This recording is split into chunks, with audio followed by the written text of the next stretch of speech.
Hello, everyone, and welcome to another episode of The Secret Origins of Mint Condition. I am your host, James, and joining me today is Joe. Hey, folks, how you doing? Also joining me from a galaxy far, far away is the host of the podcast Trash Compactor, a mostly Star Wars podcast, and he's also the host of the Star Trek edition of this podcast. Josh Bernhardt is here with us. Hello there. And joining us today is our very special guest. He is a writer, a producer, a publisher, an editor, an actor, the founder of the official Star Trek and Star Wars fan clubs, the publisher of the Star Wars Insider and the Star Trek Communicator. Mr. Dan Madsen is here with us. Hi, guys. It's great to be here with you. Thank you so much for joining us, Dan. And our podcast uses the tropes of comic books. So with that in mind, I'm going to tell our audience that Dan has recently been on an episode of Josh's podcast where he talked about a lot of his stuff dealing with Star Wars. So we're going to focus on other stuff with Dan today. So if you want to hear some of that stuff, you can go over and listen to that episode and then come back to this episode or vice versa. But Dan, obviously feel free to talk about whatever you want to talk about if we're covering new stuff.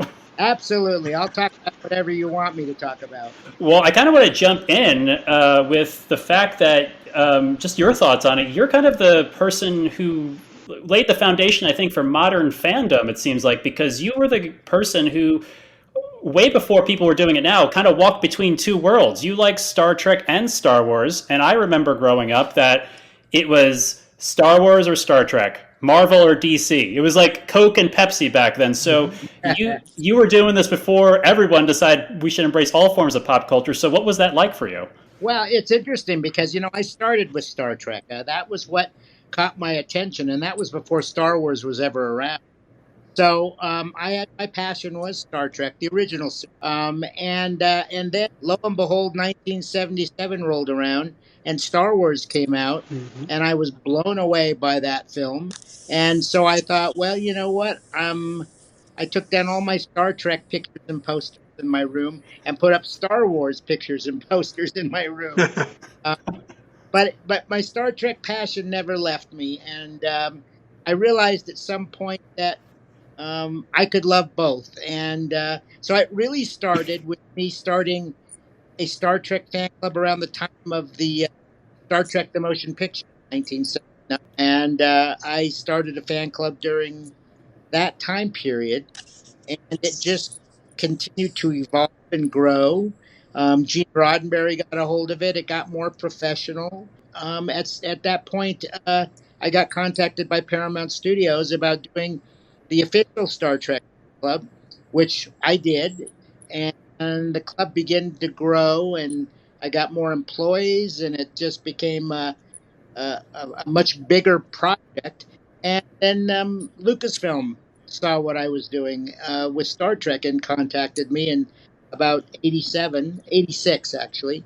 I flew out to Skywalker Ranch and met with them and said, I'm ready to start doing the official Star Wars fan club if you want me to do it. They said, yeah, but let's start with just Lucasfilm, because Star Wars at that point, there was no new Star Wars films in the pipeline. It was only Lucasfilm projects. And so I said, okay, well, we'll call it the Lucasfilm fan club. And then if George ever gets around to doing Star Wars, then we'll change it back and make it the official Star Wars fan club.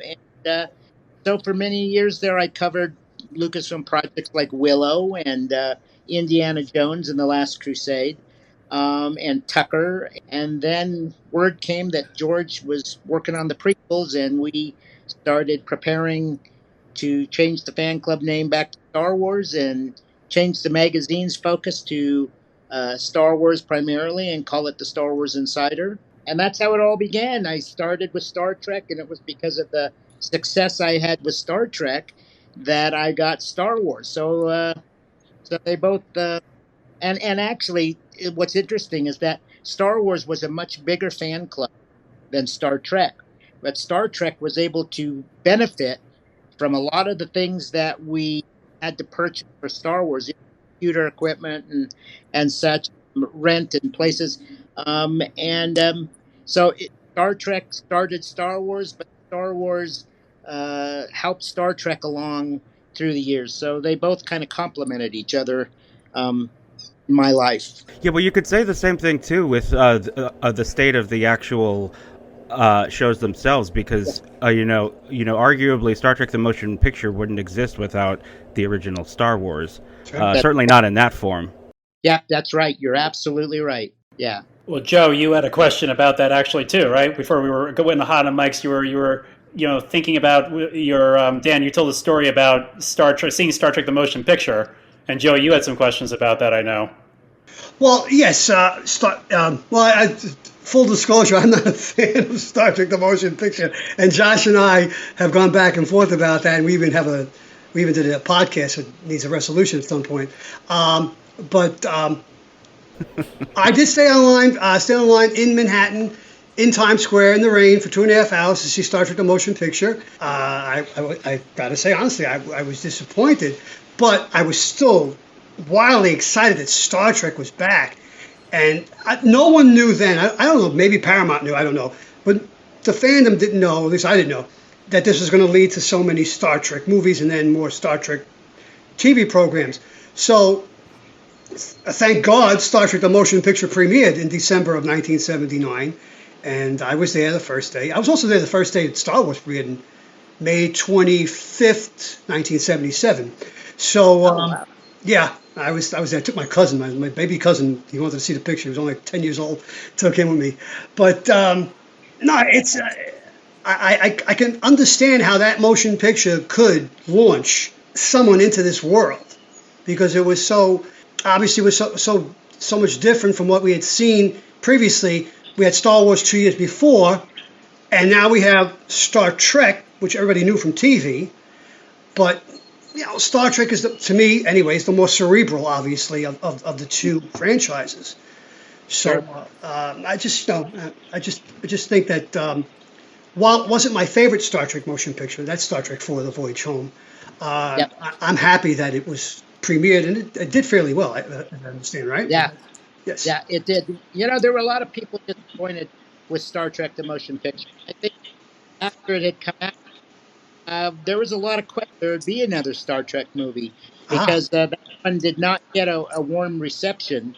And I went and saw it, and I loved it. But I was aware of its failings and its shortcomings. I still loved the movie regardless of what um, critics were saying and some of the fans were saying, quite frankly. Mm-hmm. So I know for a while there was no assurance that there was ever going to be another Star Trek movie. We had to wait around until 82 for Wrath of Khan. Mm-hmm. That was very exciting because it really it changed everything. Yeah. Uniforms, you name it. And once the Wrath of Khan came out and it was such a hit, then we thought, okay, there probably will be another Star Trek movie now after that. And we also wondered if they would somehow try to bring Spock back, So yeah, and Josh was right. Without Star Wars, there would not have been a Star Trek: The Motion Picture. So it's interesting if you look back at the history of these two franchises. George Lucas has said in several interviews, and in fact one with me, that he was influenced by Star Trek. He watched Star Trek when he was younger, and Paramount was influenced by the success of Star Wars to do a Star Trek movie. So it's interesting how these two franchises have somehow kind of helped the other, or made whatever project they're working on a little more happening because of that. So I think it's interesting that Star Trek and Star Wars have kind of pat each other on the back, so to speak. Along those lines, Dan, correct me if I'm not mistaken, but there's one photo of George Lucas and Gene Roddenberry together, and I believe, correct me if I'm wrong, did you have something to do with them meeting? I didn't have something to do with the meeting. I took the picture that is. You took the picture. Wow. Yeah. That's So incredible. it's funny because that was at the 1987 Starlog Salutes Star Wars event out in Los Angeles. And 87 was when we just started launching the new Lucasfilm fan club. So I was there at that event with a big table, and we were promoting the new fan club and signing people up at that time. So I had gotten word that Gene Roddenberry was going to come and surprise George. George had no idea Gene was going to be there. And I realized, what an amazing event now, the two titans of the sci-fi world coming together in one place. They'd never met each other before. And they'd never seen each other after that as well. So this was the one time that the creator of Star Trek and the creator of Star Wars actually met. And so I was there and prepared with a camera to get that picture, and I published it in both of the magazines. It went in the Star Trek fan club and the Star Wars fan club magazines. So yeah, it was at the time it was kind of, I realized how monumental that was, that these two enormous franchises influence they had on the world, and how they came together. And it was only for a few minutes. I mean, it didn't last very long. Gene came out, they surprised him, the crowd went crazy, they shook hands, Gene made some comments and such, and then he left. And so it was not like they were on stage together for an hour or anything. But that's a special moment I'll never forget. Wow, incredible. That's amazing. Yeah. No, I was gonna say, you've got to interview George. You've gotten to interview Roddenberry. Did the two ever mention what they thought of the other's franchise, or ever give any reflections about the other's franchises? Yeah, actually, I had asked George about Star Trek because he knew I was doing Star Trek, and he had told me in one of the interviews that I did with him that Star Trek was an influence on him. He had watched it when he was younger, and so he had made some comments about that. And I did I've done multiple interviews with both of those guys, and Gene did mention to me in one of the interviews after the motion picture had come out that he was grateful for Star Wars because he said that was the impetus that gave Paramount to look at their property and say, "Well, heck, what do we have that's like Star Wars that we could take advantage of?" And lo and behold, there was Star Trek just sitting there, and they thought, "Okay, that's our Star Wars. We're going to do this," And so yeah, they both did mention each other in interviews I had done with them. It's funny you phrase it that way. Paramount thought Star Trek was their Star Wars because I think that the attempts to make Star Trek more like Star Wars has resulted in some. I think that's a misunderstanding of what Star Trek is best suited for. Yes. Yeah. Yep. I agree. I actually, you said you made a newsletter, a Star Trek newsletter, right? So right. Not a zine. So it was a newsletter. It was really more of a newsletter in the very beginning. And I mean, it's almost embarrassing for me now to look at those because they were so primitive. I mean, I sat down at a typewriter and typed them and put pictures I'd cut out of other magazines in there. And then I went and Xeroxed them off. I mean, that's how it literally started. And so, you've got to start somewhere. I look back at it now and I think, man, it's so primitive now. Everybody would look at it and go, what? But that's how it began. I think we all did stuff like that, Dan. I mean, when I was in high school, I had a friend who was an artist, and we wanted to do a comic book, and we did we did a Batman Mr. Miracle team up before DC Comics ever thought of doing it, and I remember standing in front of the mimeograph machine in the school at Bishop Lachlan and just running off copies and just and getting high on the ink. But so I think we all have done something like that. But you turned it into an empire. That's incredible. Well, it was full. It was nothing but to do that. I got lucky that my passion got the notice of the people at Paramount Studios and Gene Roddenberry, who became a good friend.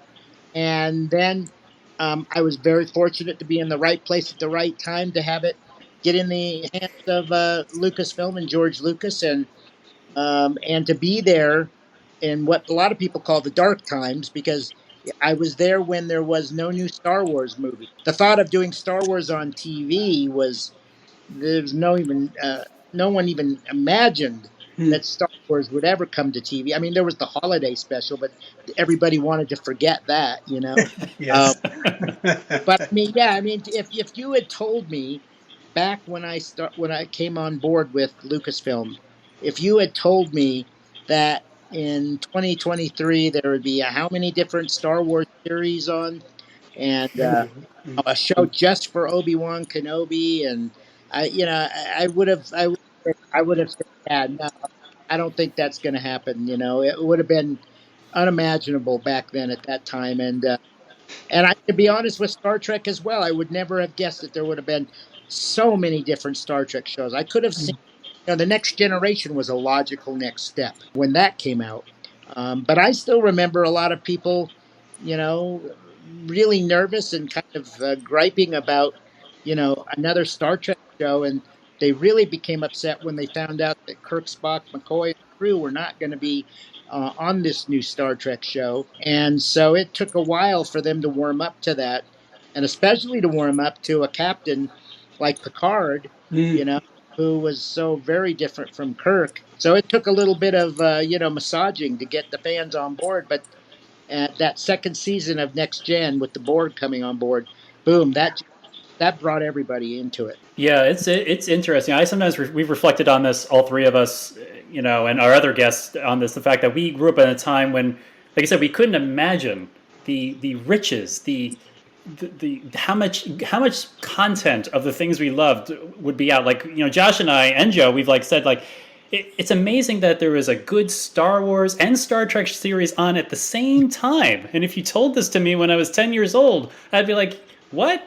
That's crazy. There's no way there'd be two very good shows on at the same time that I can't wait to watch. So it's an embarrassment of riches. And so I sometimes when I hear fans saying that this is terrible or I can't like this, I'm like, you have no idea, do you? You don't remember.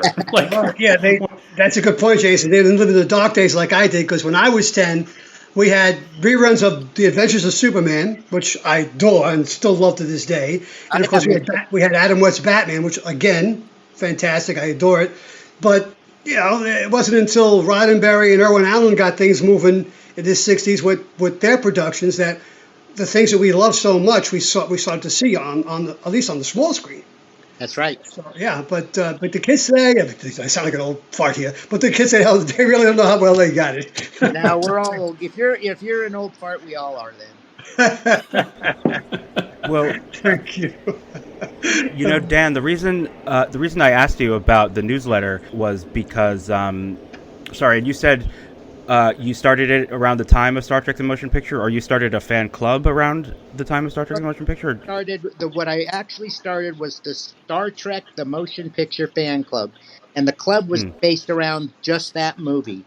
And so everything in it, I thought, well, how can I make mine different from the other local Trek clubs that are all over the country? And I thought, well, mine will just be focused on the motion picture, which is what I did. And I wrote just about the motion picture with a few little things added here and there. Yeah, it was a newsletter. It was, believe me, if you saw some of the first issues, there's no way you could describe it other than a Xerox newsletter. That's exactly what it was. Well, number one, I think we should try to see if Dan would be willing to come back on as a judge for the trial of Star Trek: The Motion Picture. Oh. That's the trial that never ends. It's the trial that never ends. So Dan, so I work for the defense, and Joe is the prosecution. I'll go to chat. Yes. Well, I admit right up front, I'm partial to it. So yeah, he has to recuse. All right, so he has to recuse himself, Josh.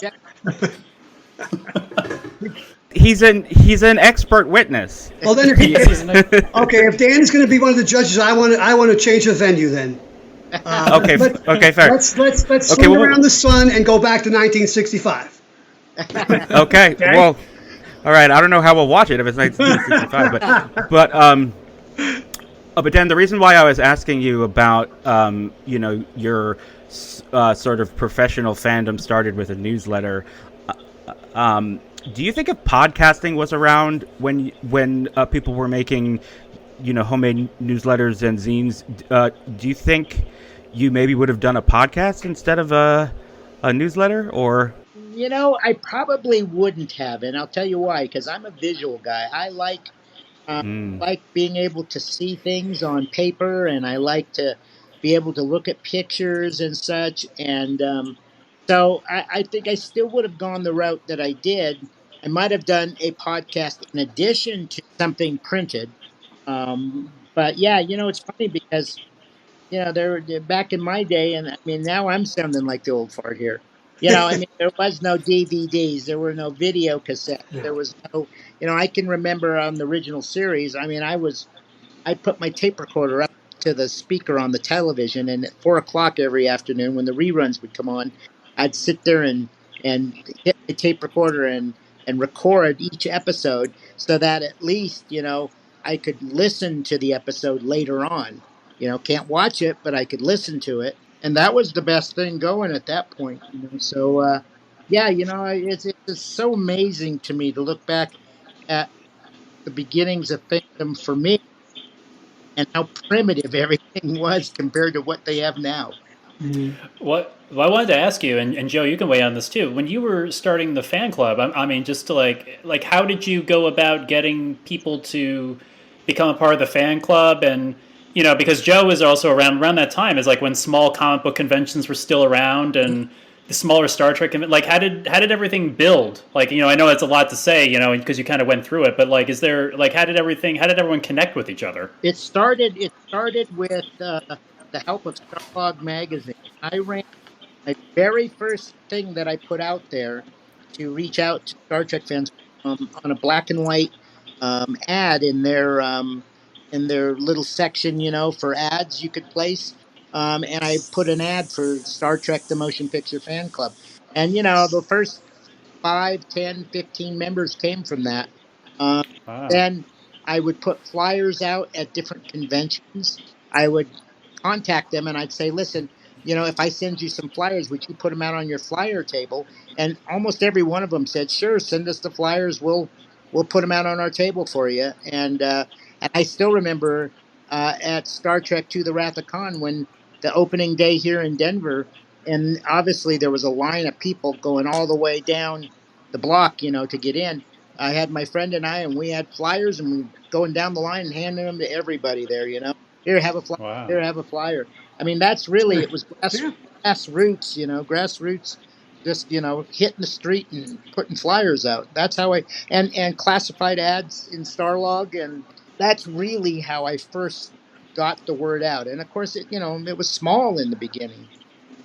Well, what did you wrote before you got had the professional backing of Paramount or the blessing of them? What did the fan club grow to before you went official, I guess, with it? Oh my gosh, we probably had 5,000 people in Wow. the fan club before Paramount got a hold of it, and then by the end of my tenure running it, it got up to about 90,000 people in the Star Trek fan club.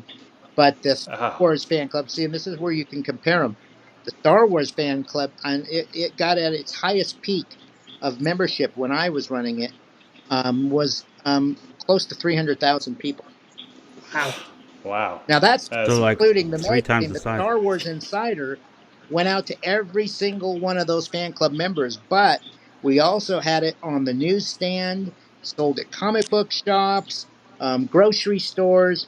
Our average print run of Star Wars at its peak, this was probably when we were building up to the premiere of Episode 1. We had well over 550,000 copies of each issue out there. Wow. Wow. Yeah, Yeah. between fan club members and retail stores and all of that. Yeah, I remember. I actually I think the year before episode 1 came out, I think I got a subscription for my birthday to the Star Wars Insider. I remember part of it is also, maybe I remember this incorrectly, I think there was also something in one of the magazines, because I collected the figures. Wasn't there a get a Bith figure from the Kenner, Yeah, one of the band members? I think that was one of the reasons why I also wanted to sign up, because I wanted to send away for that figure of yeah, the yeah. band in the I mean, cantina. that was enormously successful campaign for us. We went to Lucasfilm and I said, we should do an exclusive fan club action figure with Hasbro. What can we do? And so, the idea came up to do the Cantina band members, and we would do is it five? I can't remember now. The five members, and we'd have a different musical instrument for each one, and so you'd get one figure with the instruments. And so we'd say, it's a brilliant idea, because you're going to have to buy five of them if you want to make the band. So that's what happened. It was the same figure. You had to buy five, and you got some leftover musical instruments, but that thing was that thing was enormously. So we did well over $1 million in sales on just that action. Incredible. Yeah, wow. It was, Wow. yeah. It was huge. It was really huge. I mean, and then every year after that, we did a different figure. One year we did Ula and Salacious Crumb. That was our figure for one. We did what's his name? That was the bartender in the Were Whir. wow. Yep, Whir. We Yeah. did Whir one year, and then there were also Hasbro was doing the Star Wars micro machines. Oh, yes, Remember yeah, that? yeah, So we did some yeah. I packaged micro machines with them as well. Would you guys do the holographic Obi-Wan Kenobi too, or the Spirit That Ghost? that wasn't with me. No. Okay. Well, I was like, well, you got me for the figures. You got me for the. I was in like because they had already started the new Kenner line before the Phantom Menace came out, right? They were already doing the new classics, That's right. and so Absolutely right. yeah. Yep. Yep. yeah, the Power of the Force line Power of the Force. started. That was it. Yeah. Right. I think Okay. started in like '95 or so. And you know how it's funny because Star Trek came kind of limping along with how to get the word out about the fan club. I mean, with Star Wars, we immediately went to them and said, okay, you're going to be putting out millions, maybe billions of products and action figures. On every piece of packaging out there, there needs to be a little blurb that says, join the official Star Wars fan club. And we have our 180. Yeah, great marketing. Yeah, and so it was on everything, and so it took Paramount a while. I finally went to them and I said, "You want to know why Star Wars' fan club is so much bigger than yours?" It's because they actually helped to promote it. And I said, "You need to be doing the same thing." So, and they finally got the idea to, yeah, we should. So they put ads on every piece of Star Trek merchandise and Next Generation merchandise, and it's just that Star Trek has never been as big a property as Star Wars. So there's no matter how much marketing they did, it would never be as big as Star Wars. Maybe today it might have, but not then. Well, that's kind of goes back to something that Josh just brought up a little while ago. But like the difference between Star Wars and Star Trek, and how like Star Trek is starting to like, for good or for ill, like adapt some of the stuff of Star Yeah. Wars. Is it just that like as intellectual as Joe said, that next gen DS9 and Voyager were, it's something that's intellectual that you can't get kids are not lining up per se to like buy their Catherine Janeway or Benjamin Sisko action. No, be serious. I mean, like Some of us were. Some of us were, James. Well, I'm not discounting Playmates figures because I had them too. I'm just saying Yeah. like if you have Luke Skywalker versus Captain Picard. I don't know if because I know toys sell too. Watch it. Watch it. Listen, I owned both series. I had my entire next generation crew along with all my Power of the Force figures. But anyway, I mean, do you think it's some of that, Dan? Yeah, yeah. I mean,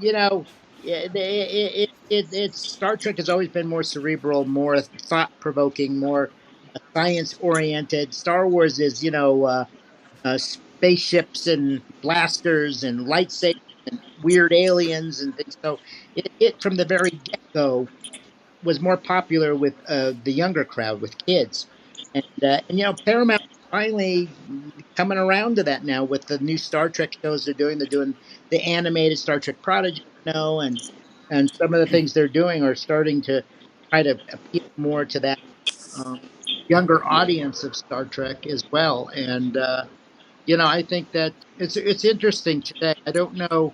Today it wouldn't be because I've been asked many times. They said, "Would you start the fan clubs again now with everything that's going on?" And my answer is that I would start them now, but because we have the internet, they would be kind of more an online fan club where you'd have a special pass. You get to come in, and you get all this exclusive information and such, and then there might be maybe a quarterly magazine that would go out to people. But the internet has changed the landscape completely. I mean, now there is no something happens, there's a piece of news, man, it's out there on the internet in a half second, and it's Yep. like wildfire across it. Back in my day, the only information you could find about Episode 1 and the new Star Wars movies was essentially through the Star Wars Insider, and you had to wait for the magazine to arrive. And every issue I would have an update with Rick Berman, with Rick Berman for Star Trek, but with Rick McCallum for Star Wars. And, we had some of the very first images from the new prequel. And so, yeah, it was really a desert back then as far as being able to find out information, new things, and Yeah. that's what made the fan club and its magazine so valuable. Was that was the lifeline for both Trek and Wars to the fans, because there was no internet then. You might watch an episode of Entertainment Tonight, and they might have, a visit to the set of Star Trek, or something, and they might have a little clip or something, and that would be the most you'd get. But it was there wasn't much out there when I was doing our thing. No, excuse me, they were, sorry, Josh. There were the fan letters, as you said, and there were the conventions too. And the convention, and right? Yes. I was at the very first Star Trek convention here in New York. Oh wow! January 21st, to the 23rd, 1972. Yes. And I was blown away by it. That's James. That's not the convention where I almost ran down Jimmy Doohan. That was a few years later. That's terrible. I'm a klutz. But I think I was about 16 years old when I went to that convention. My friends and I went, and we were just blown away. Oh my God! Look, there's other people like us that like this. We're not the only nerds in New York, and it was just amazing. That's how we found out things. Comic book conventions, yes, Star Trek conventions. Science fiction conventions. You learned about forthcoming projects at these conventions, or through the newsletters like you produced. Yeah. Or if you were a comic book nerd, you got information on the comic book page, the letter pages. Well, and there was also back then there was also Starlog magazine. So yes, there was, right. Starlog also had some stuff, and there was 2 or 3 others. I've off the top of my head I can't remember the names of them, but Starlog was the main one, and they'd have some stuff in it. And I get every issue of Starlog. I love Starlog. Yeah, I would too. Yes, I Terry did. Yes, Quinn, one of the publisher of Starlog, became a good friend of mine, and we corresponded all the time back then. And he was a real inspiration for me. I missed that magazine. Oh yeah, it was great. Yeah. Starlog was great. I miss magazines. Period. Yes. As Dan was saying, everything is digitized today, and it's just there's something definitely missing. Yeah. Yes. Yeah. I believe the digital archive of Starlog is available at the Internet Archive. I've heard that, Josh. Actually, I haven't gone to it, but I've heard that. Thanks, Josh. We'll check that out. Yeah. No, but it's interesting, like you guys are saying, and this was sort of where my podcast question to you was coming from. It's like there were so many different ways to connect and sort of express your love of something. Now with the internet and social media and YouTube streaming shows and podcasts and everything, it's funny. I also when I was 10 years old, I made a Star Wars newsletter that I cut out pictures from magazines. I'm sure it was from the Insider, and this podcast is through James is a virtual recreation of a comic shop that we grew up in, and Joe was one of the owners of. The owner at the time graciously allowed me to put a stack of my newsletters on the checkout counter, and it's just I don't know where that impulse comes from to not just connect, but in this specific case, yours as well, also to create something, like to make something, to share. Yep.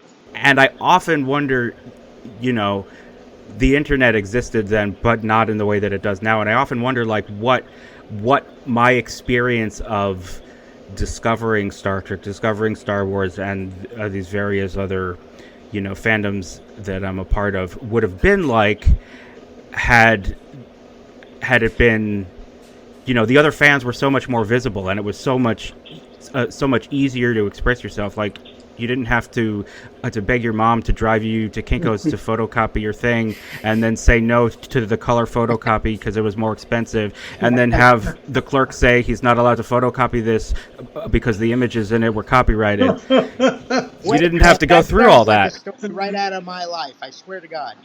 Yeah. Really? Well, that's what happened to me when I was 10 years old. That's great, Josh.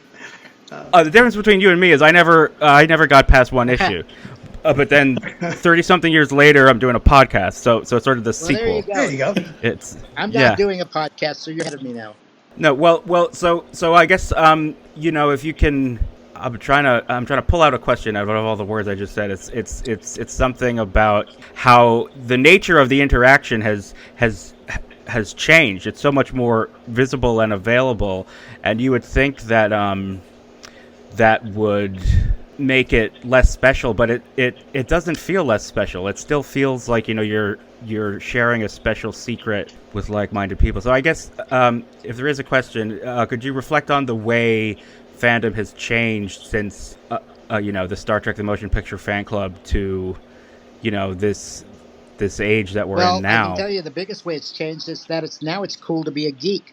I mean, back in my day, people would make fun of Trekkies, and such, and so the famous old Saturday Night Live sketch with Shatner, get a life, and Yes. it's that for me. I mean, one thing I noticed is that and now you go to San Diego Comic Con. There's 130,000 geeks that all convene on that place every year, so to speak, and so and there's all these new series and movies and things, and my gosh, the action figure lines are, good God, how many different ones they have, and I just think the biggest change is because the internet now. You can get your news immediately, instantly. You can go to a numerous websites, fan sites that have their own coverage and their own stuff, and they do their own interviews, and then of course, as I said, and I can tell you another thing that's changed from my day to now. There's a lot more girls that are into sci-fi and Star Wars and Star Trek. I can't believe, over 50% of everyone who goes to these conventions now are women. That is a fact. That we did a study when I was working with Ashley Eckstein and her fashion line, her universe. I worked with her for 10 years until she sold that to Hot Topic, who still is running it. She struck a nerve because she was producing female apparel for all of these franchises that were enormously popular. We had Star Wars dresses and skirts and scarves, and then we got the license for Star Trek, and on and on and on. And so the female fan base has just grown exponentially to the point where I be honest, I think it's gone a little bit over the male audience now. Yeah, I mean, there's characters. It's for everyone now. Like everyone is represent, which I think it's part of my background is I'm half Chinese, and so I've noticed like an influx of more Asian characters, and I never really thought about it until recently. So it's nice. There's a character for everybody, or in these franchises, Star Wars, Star Trek, and beyond. So it's nice that there's someone there for everybody to hang on to. But I was kind of just reflecting a little bit about what Josh was saying about the internet and podcasting and your time in it.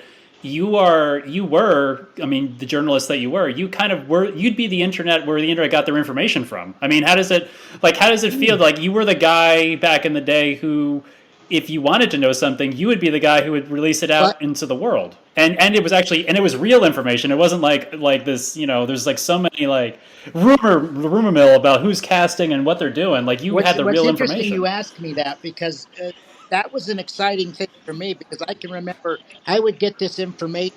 I'd be like, oh my gosh, I can't wait to get this into the magazine so that I can let everybody read it, and then I'd get, like, Lucasfilm would piecemeal out a few photos every time, just a little bit here, a little bit there, and those were some of the very first images for episode 1 that anybody saw. And same thing with Star Trek, with the Star Trek films. Each one would come out, we'd get some of the very first information, some of the first photos. We were one of the first. Time Magazine and us were the first one to get the first image of Ricardo Montalban as Khan, that famous shot of him with the two girls. They sent that to Time magazine and to us at the same time. Of course, Time used it on some page, updating page about what's happening, and it was a little picture. Us, we blasted it out in a big giant picture, and so yeah, it was very cool because I would specifically go to them and ask them, I need more information. I need more photos, and they'd say, well, we can only give you so much. And I'm like, yeah, okay. So I live with what they gave me. But boy, there were some times that I got such cool stuff. And I was like, not wait for this issue to get out. When we finally got it off the press and it was mailed, I would heave a big sigh of relief because I thought, okay, now that information is going to spread. It's going to be all over the Star Wars world or all over the Star Trek world. The difference is that we'd get snail mail and stuff all about it, but there weren't, the internet wasn't like it is now. So you couldn't go on the internet and find this out or find that out, and say, oh yeah, and it said in the Star Wars Insider or it said in the Star Trek Communicator. But I knew it was getting out there. That's the cool thing. Did you like when you were putting together magazines for either the Star Trek Communicator or the Star Wars Insider? Did you the information you got knew which issue they were going in, or did you get like a whole bunch of information at once and you were told like, no, you can't release this until this episode drops or this movie? Like, were you in charge of the moderation of material, or were they had a pretty Well, I tight? was in charge of the moderation, but I'd take just anything they gave me and get it into the very next issue because I didn't scooped by People Magazine or Time or Newsweek or whatever. Sure. So every issue of both magazines, I do updates with variety of people. With Star Trek, it was usually Rick Berman. In the beginning, it was updates with Gene Roddenberry before the Next Generation came out. And in fact, we were the very first place that people got to read the character descriptions of the new characters for the Next Generation. So Gene provided Wow. us with Wow. a sketch drawing of the new Enterprise. That was the first time anybody had ever seen, and along with that, we had the small little bios of each of the new characters. And like Jean-Luc Picard, it wasn't Jean-Luc, it was Julian Picard, the name he originally had. The characters were a little bit different, and but the same thing with Star Wars. I mean, I did up Rick McCall because he was the producer on all the prequels, and I would try to get as many interviews with George as I could to talk. Every movie that came out prior to them working on Star Wars, I would do an interview with George on Willow, and I would do an interview with George on Indiana Jones. And, I'd always throw in there at the end of every interview a couple of Star Wars questions. Primarily, when are you getting back to Star Wars? And his answer was so frustrating because every time it was like, well, I plan on getting back to it someday. Don't know when. And I'm like, oh man, okay, well, it's like, could you just tell me next year or something to get people excited? So yeah, it was. I can't tell you how many years I went frustrated that we didn't have any definitive news on when Star Wars was coming back until I got the call about the first prequel, and then it was like, okay, the bells and alarms all went off, and it was like, all right, things are going to really start to happen now. Well, to like kind of like sort of like do the flip side of what Josh's interview was with you when you were there for episode one. Since you were there for the Next Generation, you got to see all this stuff ahead of time. What were your thoughts? Like, I know you reported, like, responsible journalist, you reported the information, but were you like, oh, this is going to be great, or being such a hardcore original series motion picture fan, were you like, I don't know about this. I don't know about this. Look at the ship. I don't know It's about these interesting characters. because I clearly remember I was invited out to the set of the Next Generation. This was before it ever aired on TV, and I got a tour of all the sets by Gene himself. And he walked around and he took Wow. me to all the sets and showed me this and showed me that. I got to sit in Picard's command chair on the bridge, and at one point we kind Wow. of walk behind one of the sets, and all of a sudden up from behind comes this guy wearing a yellow uniform, and he's got a face that looks kind of white, and it looked kind of shiny, And I was like, and Gene looked. Oh, he says, Brent, come over here. He says, this is Brent Spiner. He plays Data. He says he's going to be the real star of this new show. And I'm like, oh yeah, well, nice to meet you. And he's like, nice to meet you. And I remember as he walked away, I thought, man, he doesn't.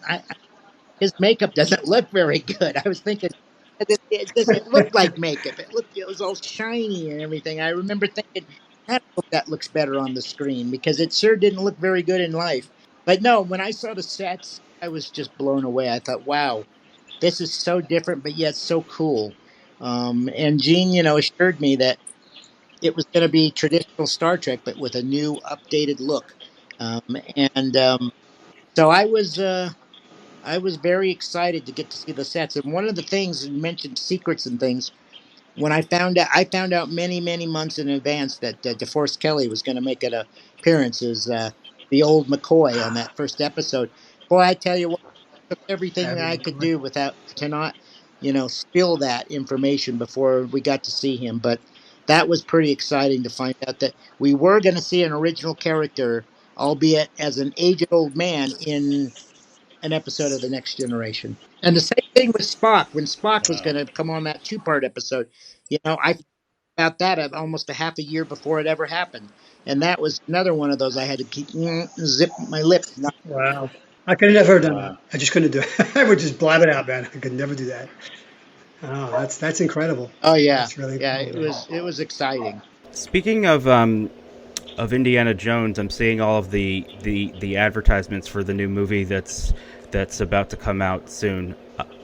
When you see the marketing for a new Indiana Jones project or a new Star Wars or Star Trek project sort of kicking into high gear, like do you get a kind of like a pang of you miss the energy and the action and like you're imagining what must be going on and you wish that you were sort of back in All the the saddle, time. as it were? All the time when I see all these new things, I keep thinking, Yeah. man, I'd have been doing the fan clubs today. I mean, look at all the different Star Trek shows and Star Wars shows, and there's another Indiana Jones movie, and it's just amazing to me that all the new stuff. And yeah, I do get pangs of thinking, man, I wish I was still doing it because you know all these things I could cover and people I could talk to, and we're so much more sophisticated in how we design and do things. But I had my time, and I appreciate what I had, and I've moved on to other things, and so it's where it is. And the fan clubs would not be the same today as they were then, because primarily because of the internet, and there's just so many other fan sites out there now. And Star Wars has its official site, and Star Trek has its, and it's the world has changed, and it's a different place than it was when I was doing my stuff. Yeah. Well, speaking of like, I know we have a little bit more time with you, Dan. But speaking of future projects, I know you have your own memoir you're working on, right? I do. It's probably the most painful project I've ever done, and I don't mean there's tragic things in it. I mean just trying to pull all these memories out. I have a whole file cabinet of just amazing of stuff, and I go through it and see if there's something that sparks my memory that I can put down, and write about this or write about that. So yeah, I'm working on that right now, and it's going to be good. I hope people will like it because there's a lot of stuff in there people never heard before. Oh, that's right. Wow. Do you have like a timeline for it, or it's just how the writing process takes you? It's just how the writing process takes me, but I expect it to be out in first quarter of next year. Oh wow. Okay. Yeah, Wow. Well, that's great. I'd hope for the end of this year, but I can already tell. I only have so much time to write and things, and I'm about three-quarters of the way through, but I still have another quarter of the book to do, and so yeah, I'm guessing probably early next year. Oh wow. We'll be pre-ordered soon. Yeah, yeah, it's definitely a labor of love. I can tell you that, and it's got a lot of great stories that I've never been able to tell. I am eagerly anticipating getting a chance to read that book.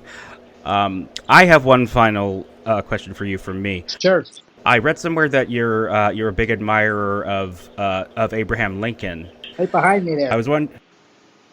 That's Lincoln. Oh wow! Oh yeah. On the wall. Yeah. That right behind me, above my head, that's an original campaign flag from Lincoln's 1860 campaign. And Wow. right below it Wow. is an original campaign hand-colored poster for Lincoln's 1860 campaign. So yeah, sorry to interrupt, but yeah, that I am a big Fantastic. admirer fan of Lincoln. No, yeah, that's something we could probably do a whole hour on that in its own. But knowing that and trying to stay somewhat on topic here, I was wondering, in your estimation, what's your favorite depiction of Abraham Lincoln in film or TV, and why is it the original Star Trek episode, "The Savage Curtain"? I like the way It's one Josh of my put it. favorite. I always loved the Savage Curtain because of Lincoln. And Lincoln was Kirk's hero. He says it in that episode. And what's interesting is that long before I ever became this interested in Lincoln, when I interviewed Gene one time, I asked him who his heroes were, and he mentioned Abraham Lincoln was one of his heroes. So, Really? yeah, it didn't surprise me that Lincoln showed up in Star Trek. But no, if you're asking me, my favorite would have to be hands down Daniel Day-Lewis and Spielberg's Lincoln. It was almost like watching Lincoln come back to life. I so Yeah. enjoyed that, and then I was really impressed with the performance of the actor who played Lincoln in last year's History Channel miniseries Lincoln, that was produced by Doris Kearns Goodwin. That was an amazing performance, and I've become friends with the actor who played that, Graham, and he did a fantastic job as Lincoln in that. So those would be my two favorites, but I would have to say Daniel Day-Lewis brought Lincoln to life more than anybody I have seen.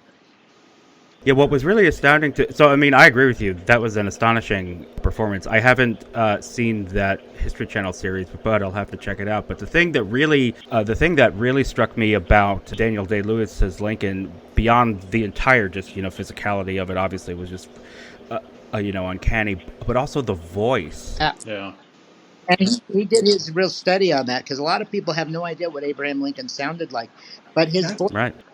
There are many reports of what he sounded like, and if you read them all, like I have, they very much describe it the way Daniel Day-Lewis sounds, and so he tried to get the voice as close to what Lincoln might have really sounded like, and that's another piece of he just did his homework. He was able to right down to the voice. He didn't have a big booming, loud, deep voice. It was this kind of twangy, kind of high pitched Kentucky drawl um, voice, and Daniel Day Lewis nailed it. I have a question for you, Dan. This is far from Mr. Lincoln, but being the Star Trek uh, aficionado you are, an expert, I've got to know who your favorite character in Star Trek canon is. Oh, that's an interesting question. You're talking about through everything from beginning to now? Yeah, the TV series up to now, up until Star Trek: Strange New Worlds, the movies. Well, I've always been I'm partial to Captain Kirk. I've always liked Captain. Okay. I always thought Kirk was cool, and I liked the way he looked and the way he acted and such, and so I've always been a big fan of Kirk's. He was my favorite all along. So, and I hate to say it, and I don't mean to be cruel, but the latest performance of, I don't even know the actor's name who plays Kirk in Strange New Worlds. He just doesn't do it for me. He's not Kirk. Chris Pine, he did a great Kirk, I thought, I agree with that. Yes. Yeah. but I'm not impressed with and I hope this actor never sees this interview, because I'm not. He just like another character. He doesn't seem like Kirk to me. I think. We actually made some. I'm sorry, Josh. Go ahead. No. I was just going to say we actually made some very similar observations Yes, on we our did. Strange New Worlds shows. Yeah, Yeah. we did too. We thought he wasn't. I just don't think he's, especially standing next to Anson Mount. Oh, I Captain love Pike. Anson Mount, though. I think Yeah, Anson he's a Mount's a good terrific actor. actor. He's a presence on the screen. Mm. He fills up the small screen. He really does. This new actor playing Kirk, hopefully he will literally grow into the role. He just doesn't seem to have the physical I hope presence, so but too. Yeah, I maybe he'll hope so surprise too. us.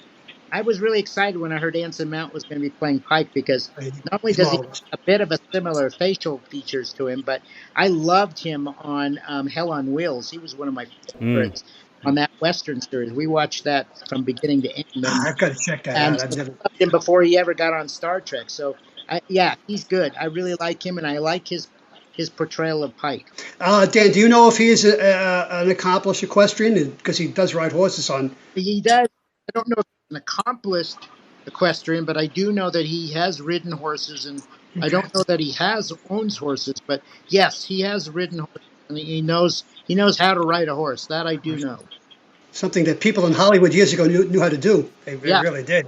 Yeah. yeah, Yeah. very true. Obviously Shatner and Well, Well, Shatner, Bill yeah. James Shatner, Drury. Yeah, he's the total equestrian. yeah, yeah. James Drury, the Virginian. Doug McClure, who came from the rodeo world before he Yeah, even started on the Virginian. These men, they didn't need stand-ins when they rode off on their horses. They yeah, actually were able to handle those that's right. animals. Incredible. Yeah, Yeah. no, that's absolutely right. I want to hold this up, Dan, and this is an original that I read in 1970. And this particular book, Star Trek book, this Star Trek and this book opened up the world of science fiction to me. And shortly after reading this book, I discovered Isaac Asimov, Arthur C. Clarke, Bradbury, Heinlein. So I don't know if you can see that, Dan. Yeah. It's the original. Well, Yes. no, hold it up a little higher. Is that better? Oh yeah, Spock Must Die. I had that one. I know Yeah, exactly what you. Yeah. Look at the tear in the back. I read that so well. I had all of those novels. I love those. I've got tons of Star Trek novels. I enjoy them. I enjoy them immensely. And but I said this Star Trek and this particular novel gave me the impetus to really discover science fiction. I'm so happy it happened. That's fantastic. I mean, it's inspired so many people. Oh, very much so. I know. Well, Dan, thank you so much for taking the time to be with us today. You've given us so much information, and hopefully you'll come back when your book is out. Maybe we can interview you and talk to you about that, and also maybe you'll consider being a judge to decide if Star Trek: The Motion Picture is the best Star Trek movie of all time, or as Joe says, is it just parallel parking in space? Not sure I can go that far, but Star Trek 4 is the best Star Trek movie of all time. Star Trek 4. I don't think that's the case I was making, that it was the best Star Trek movie of all time. No, we weren't. We got to raise the stakes a little bit now. That was a two-parter. I'll be happy to come back and help you decide what that really is. Well, we appreciate that. Well, Dan, before we let you go, can you take a moment and please plug anything and everything where people can find you, reach out to you, see your stuff? Well, I got my memoirs I'm writing right now. That'll be out early next year. They can find me on Twitter at the Dan Madsen. They can find me on Facebook under Dan Madsen, and on Instagram I'm Madsen8973. And so through all of those social channels, I kind of post memories and things that I've done and things that I'm doing, and they want to keep up with all of that stuff. That's where they can do it. Well, thank you so much for again being on. I look forward to having you on again. And listening audience, if you've enjoyed this episode with Dan, please go to the Facebook page and leave a comment, or go to our Instagram, Secret Origins MC. But of course, aside from Dan, I could not do this show without my two other hosts. So thank you, Joe. You're quite welcome, James. This was a real treat. And thank you, Josh. My pleasure. It was a ton of fun. And we will see you and on the next episode.